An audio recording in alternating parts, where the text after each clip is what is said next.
Narito po ang ating magtatanong po ngayon, si Sister Purita Castro, 60 years old, Roman Catholic.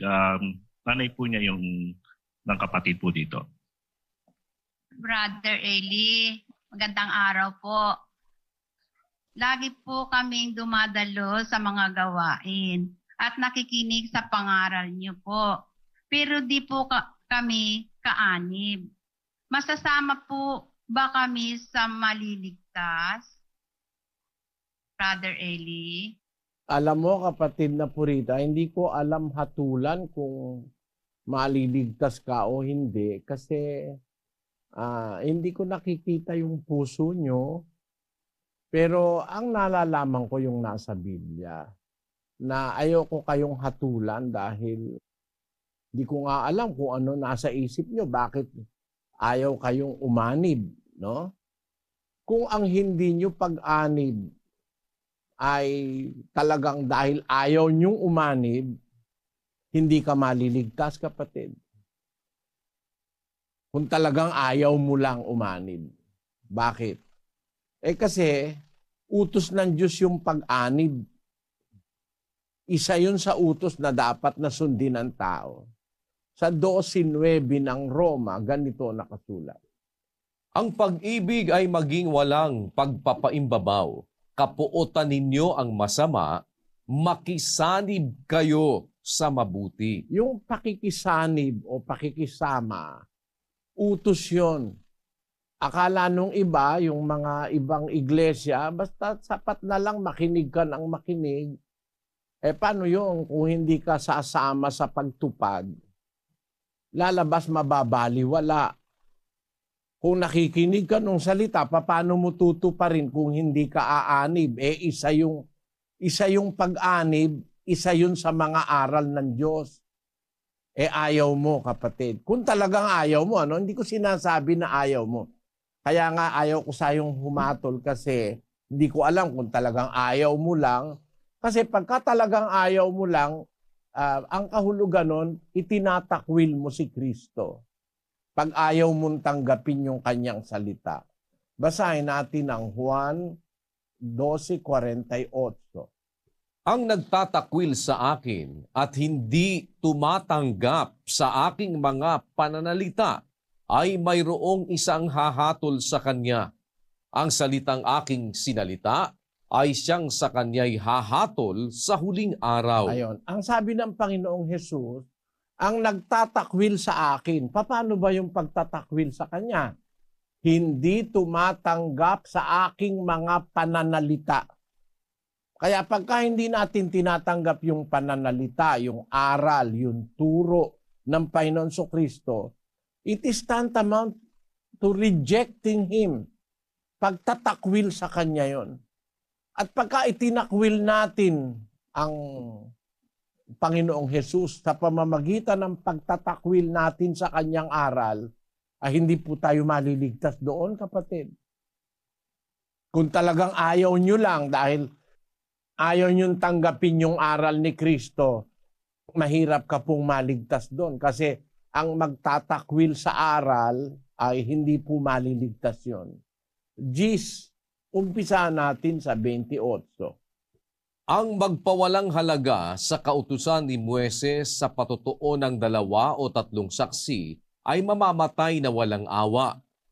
Gaano kayang higpit ng parusa sa akala ninyo ang ihahatol na nauukol doon sa yumurak sa anak ng Diyos at umaring di banal sa dugo ng tipan na nagpabanal sa Kanya at umalipusta sa espiritu ng biyaya. Ayun. Ang sabi sa Biblia, yung nung araw sa panahon ni Moises, yung hindi susunod sa utos ni Moises, sa harapan ng 2 o 3 saksi, papatayin nyo ng walang awa, babatuhin nyo hanggang sa mamatay.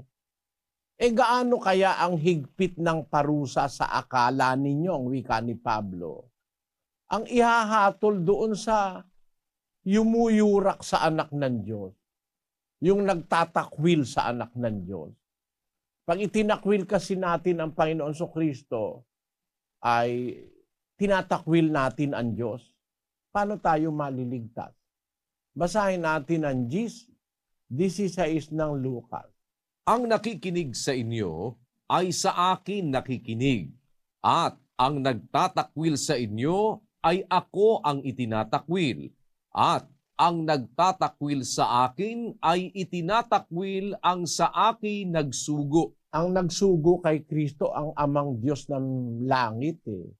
Pag itinakwil natin siya dahil ayaw natin tanggapin yung kanyang salita, ang itinatakwil natin ay ang Diyos na mismo.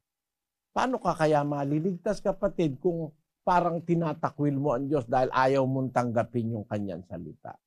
Pero ayaw kitang hatulan sa dahilang hindi ko naman alam kung itinatakwil mo talaga yung salita, kung ayaw mo talaga. No? Pero kung susunod ka po sa Biblia, kapatid, ang sabi po ni San Juan sa unang Juan, ganito.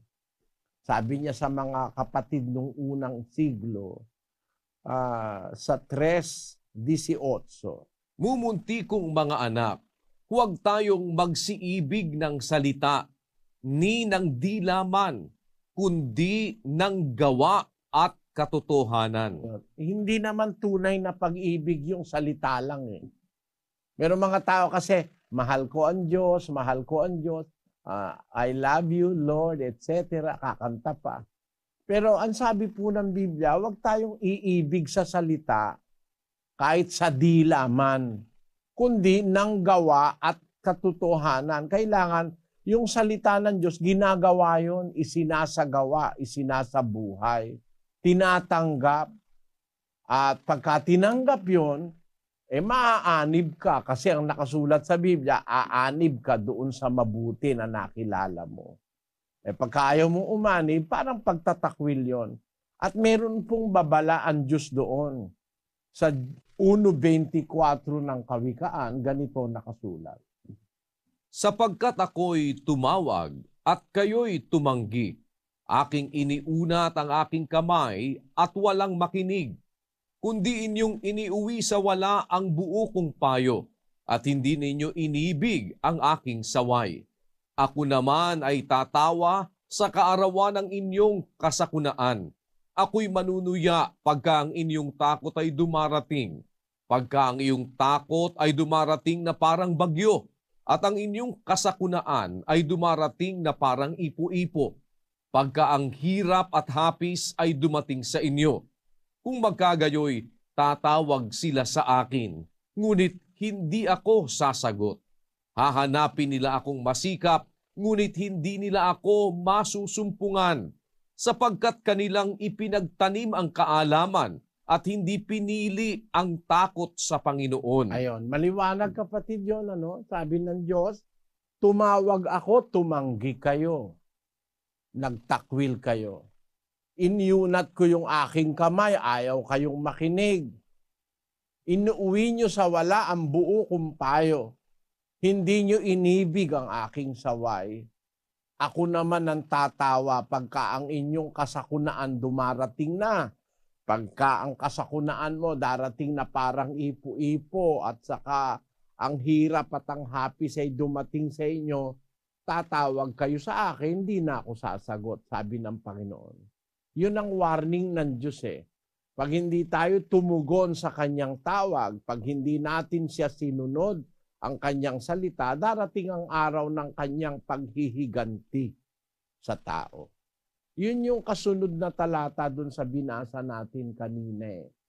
Ikalawang Tesalonica, Kapitulo 1, versikulo 8. Na maghihiganti sa hindi nagsisikilala sa Diyos at sa kanila na hindi nagsisitalima sa ebanghelyo ng ating Panginoong Hesus. Gaganti ang Diyos sa ganong mga tao na hindi kumikilala sa Kanya, ayaw tumalima sa ebanghelyo.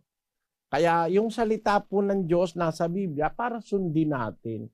At isa sa mga susundin natin, aanib tayo doon sa katotohanan. Isipin mo, kapatid, asan ang logic? Si Kristo at ang Ama nagtayo ng iglesia, may samahan. Yung samahan na yon nasa Biblia. Ang aral no nasa Biblia. Ayaw kang sumama. Di ba ang logic nun parang ayaw mong sumama dun sa itinayo ng Diyos? Ang logic nun, parang baliwala lang sa'yo yung ginawa ni Kristo. Yung ginawa ng Ama sa Langit. Na si Kristo, nagbuwis ng kanyang buhay para sa iglesia, matubos ang kasalanan ng tao. Tapos ayaw mo sa iglesia, ayaw kang umanib. Hindi ba yun parang ang logic nun ayaw mo kay Kristo? Basahin natin ang Gawa 20:28. Ingatan ninyo ang inyong sarili at ang buong kawan na sa kanila'y ginawa kayo ng Espiritu Santo na mga obispo upang pakanin ninyo ang iglesia ng Diyos na binili niya ng kanyang sariling dugo. Yung iglesia ng Diyos, binili ni Kristo yun ng kanyang sariling dugo. Kaya siya nagsakripisyo, kaya siya na pinatay, kaya siya nagtiis dahil para matubos niya ang iglesia. Ayaw natin na tayo maging bahagi ng iglesia, parang itinatakwil natin yung sakripisyo ni Kristo. Ikaw na ngayon ang makakahatol sa iyong sarili, kapatid, kung maliligtas ka ba o hindi, pag hindi ka umanib sa iglesia dahil ayaw mo. Ngayon, hindi ko alam kung meron kang ibang dahilan dahil sabi mo kasi lagi kang dumadalo sa gawain, nakikinig, pero hindi ka umaanib. Hindi ko alam yung dahilan sa likod nun, kaya ayaw kitang hatulan. Pero kung ang dahilan nun ay ayaw mo talagang umanib dahil parang ayaw mong pahalagahan yung tawag ng Diyos at ni Kristo sa'yo, wala ka pong kaligtasan nun. Ikinalulungkot ko, I just have to be frank. Kailangan akong magsalita ng prangka kung ano yung sinasabi sa Biblia. Hindi naman ako kagaya nung paniniwala pagka hindi ka anib, hindi na maliligtas. Naniniwala kami may mga hindi ka anib na maliligtas. Meron kasing mga hindi ka anib na hindi nakarinig o kaya hindi narating ng pangangaral, hindi na anib. Hindi ko hinahatulan yun na hindi na maliligtas kasi halimbawa, hindi naman siya nakakilala, wala naman siyang narinig. Parang nung araw, may mga tao nung araw nakatira sa kuweba. Nung araw, wala pang Bibliang masyado. Namatay sila, hindi pa sila nakakarinig. May pag-asang maligtas yun, kapatid, yung mga taong ganon. Pero kung nakapakinig ka, naintindihan mo, naliwanagan mo, ayaw mong tanggapin, iba yun. Iba yun dun sa hindi naanib kasi walang narinig. Yun, may pag-asa pang maligtas yung mga hindi naanib na walang narinig Kagaya ng mga ermitanyong sinasabi na buhay sa kuweba, hindi nakarating sa sibilisasyon, etc. Ang Diyos hahatulan sila sa puso. Basahin natin ang Roma 2, versikulo 13. Sapagkat hindi ang mga tagapakinig ng kautusan ang siyang mga ganap sa harapan ng Diyos, kundi ang nangagsisitalima sa kautusan ay aariing mga ganap. Sapagkat kung ang mga hintil na walang kautusan sa katutubo ay nagsisigawa ng mga bagay ng kautusan, ang mga ito na walang kautusan ay siyang kautusan sa kanilang sarili. Sabi ni San Pablo, merong mga hintil na walang kautusan kasi hindi narating.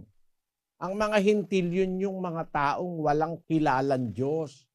Parang yung mga ninuno nating Pilipino nung araw, ang tawag yata ron yung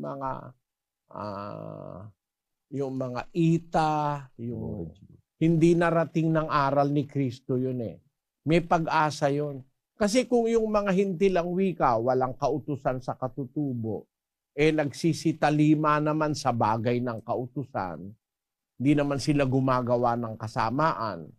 Ang mga ito, kahit walang kautusan, siyang kautusan sa kanilang sarili.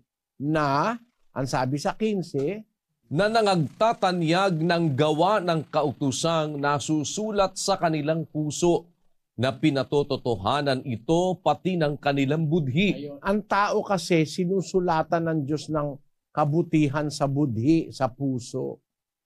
Halimbawa, kahit wala siyang narinig na kautusan, hindi naman siya gumagawa ng kasamaan sa kapwa, may pag-asang maligtas yun.